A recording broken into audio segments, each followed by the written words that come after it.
Pivot tables come with headers. Field headers are particularly the column labels and the row labels. The fact that you can see the field headers is because they're turned on. If you went to the Pivot Table Tools Analyze tab in the ribbon, to the far right you'll see a button, Field Headers. If you were to click this button, you would see that column labels and row labels has disappeared. That might be desirable, but the downside of that is that you now can't easily filter by department or by last name. Let me show you. If I bring those field headers back, I can now easily filter by any of the columns, and I can say, look, I don't want to see all of them, I just want to see mechanical, engineering, and that's it.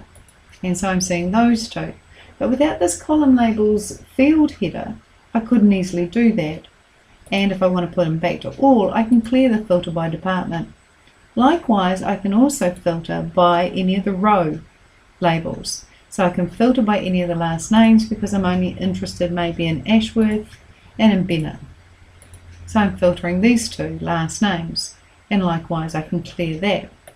So the row label and the column labels enable us to filter our rows and columns, and we can see them because of the field headers or not.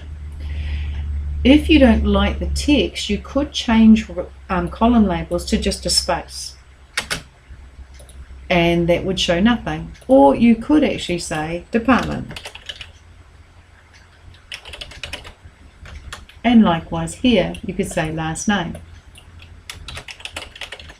The downside with that is if you change your row and columns, to remember to update those two labels because they'll probably not change.